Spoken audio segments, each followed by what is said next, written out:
Infestation in Limbo, Silverhawks fanfiction. Chapter 1, War on the Horizon. On the planet of Bedlama, the head of the security force, Brigadier Brightlight, was on a serious mission. Lately, some of his troops had been acting odd and some had been going AWOL. Both were literally inexcusable, since it would mean they had been compromised by Monstar's mob. The only thing he had needed to do was find the source of the odd behavior. To that end, he started walking variations of the normal paths outside the base. All the recruits traveled the same paths between the base and the business district. If the mob had an operation going on, it would be on one of the various side paths. It wasn't unheard of that some sort of business would be on these side paths. It had even been rumored that Hardware had operated a small weapons shop from time to time in this area. Of course, that particular shop wasn't operating right now. He was brought out of that thought when a human-looking woman came running out of the building. This, in and of itself, was cause for him to react. When she spotted him, he could tell something horrible must have happened. Her clothing was torn in a way that would be considered indecent, had she not had a wild, panicked look on her face. Something was seriously wrong in that building. He'd bet his beak on it. Before Brigadier Brightlight could ask, the woman pointed back to the building and said, "You need to do something. They're trying to drug us into being whores." At that moment, Brightlight saw a human-looking man stagger out and look in their direction. He didn't doubt that the woman was the one he was after. Brigadier Brightlight shielded the woman from view and raised his weapon. "Stop right there." He wasn't surprised when the man didn't stop. Luckily, Brightlight had his weapon on stun already. He didn't hesitate to fire, causing the humanoid to fall to the ground. He walked over to the downed man and checked his pulse. The man was still alive, but out. He then reached for his communicator and called in, "I need some support at my location." He then looked back to assure the woman she would be all right, only to see she must have run off. He waited for a few moments, and all of his on-duty officers turned up. He was thankful that none of them arrived ahead of the group, since that would have meant they had been there before. He issued his orders then. "I want all of you ready to fire, just in case." He then motioned to one and said, "Watch him. I suspect he is someone in charge of this place." He then led his officers into the place. He was horrified by what he saw. Various members of Bedlama society were in the place, some actively engaging in relations with various women who looked not fully with it, but aware of their actions.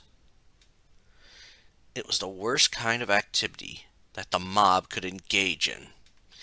He almost lost his composure as he bellowed, "This is a raid!" Both patrons of the brothel, as well as employees, went into a panic, but the officers contained it. Brigadier Brightlight barely contained his anger.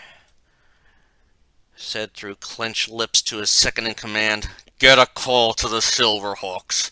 They need to see Monstar's latest actions."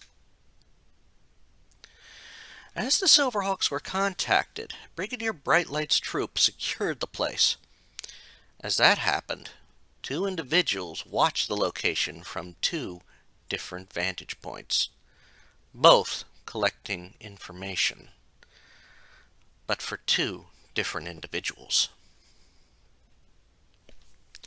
Having reacted right away to the summons, both Commander Stargazer and Lieutenant Quicksilver came down to Bedlama. They had arrived just as Brigadier Brightlight's forces had finally secured everything. It had been the commander who reacted in shock vocally, "What in all of Limbo?" Brigadier Brightlight was there to answer immediately. "A brothel, Commander, was operating on Bedlama, and I fear it is not the only one." The statement caused a look of shock to cross both Silverhawks' faces. However, it was Stargazer who was more shocked. Lieutenant Quicksilver, who was the de facto leader of the current generation of Silverhawks, looked over things. He looked at the working girls, a look of disgust and concern on his face. A brothel? Then why do these women look so out of it? Each one, he noted, looked like they had been on drugs at some point, and might still be on them. One officer came out of the building carrying a crate. As the officer approached, Quicksilver could see that the crate contained some sort of crystals. The officer put the crate down and went to pick one of them up, saying, "This was found in there.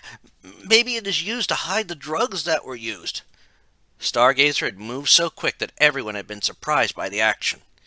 His gold hand had clamped on the officer's hand, stopping it before it touched them. "Don't! This is Crystal Twist, one of the most dangerous drugs in the universe. I can't believe that someone would leave this out in the open like this." Hearing that, Quicksilver remembered the history of that particular drug, and how dangerous it was. He took a chance to pick one up with his metal hand and looked at it.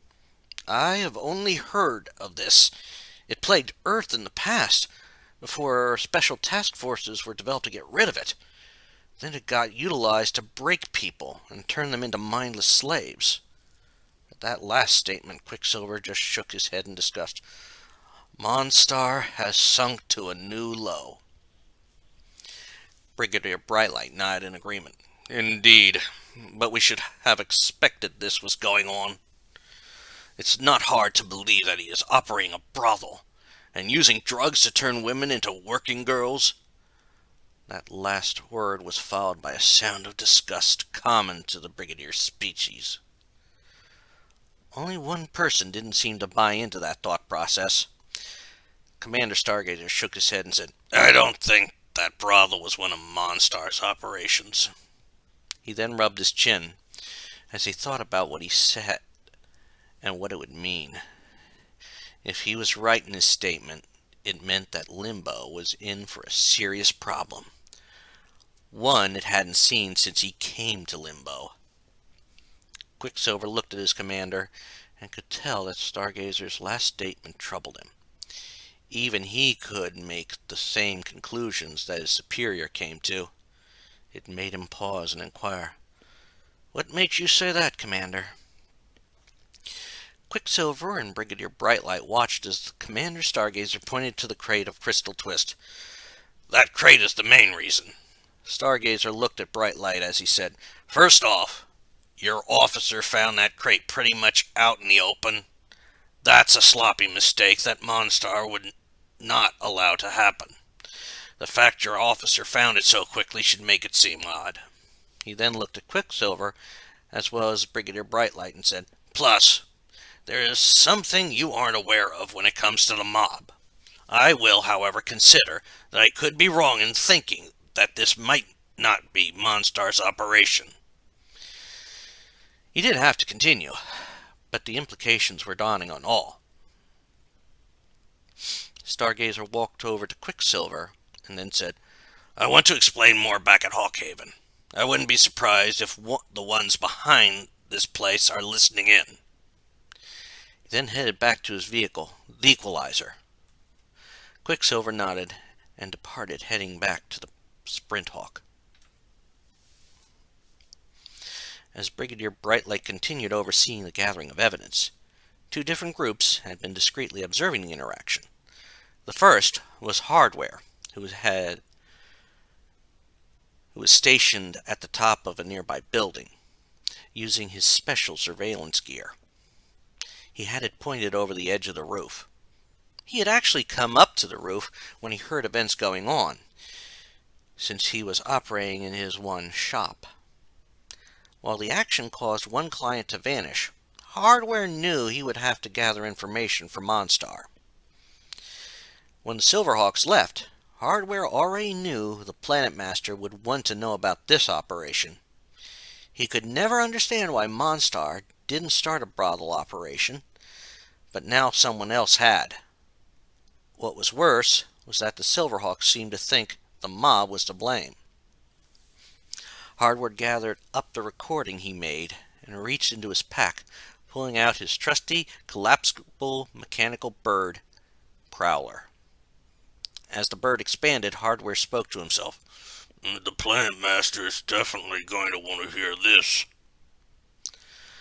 Once Prowler had taken form, Hardware made sure his rucksack was in place, and was sure the coast was clear.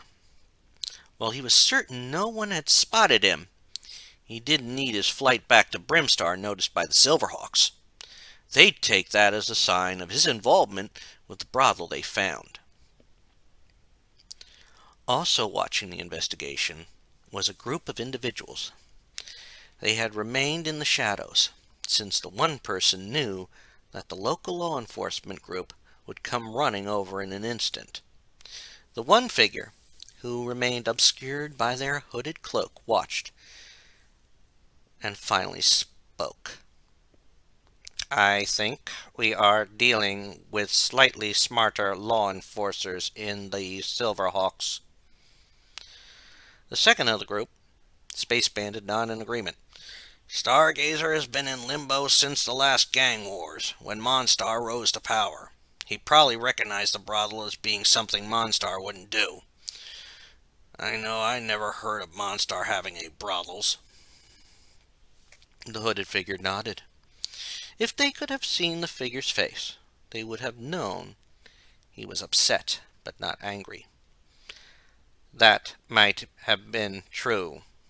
Not the first one I have encountered that doesn't like brothels. He then turned to the third in the group, the female, and asked, Is she the reason? The female nodded, brushing her blonde hair out of her eyes. No doubt about it, sir. If that older Silverhawk is aware of it, he'll know the mob isn't in charge of the brothel. So all of the prep for our Patsy is for naught. This activity made the figure chuckle, which was an eerie sound. No, this can be spun to our advantage. The mob will know a force is muscling in on their action, and the Silverhawks will start second-guessing their actions. They will also contact the only expert on this matter, and we all know what that means. With that, the hooded figure and the blonde laughed an evil laugh. Bandit was a little lost on it all, but started to laugh anyhow. He was still new to the infestation, so he wasn't in on every secret in the group yet. He would be soon, since he was proving his worth. He had helped get all the brothels set up and equipped, while Rhino set up things for other operations the infestation was putting into action.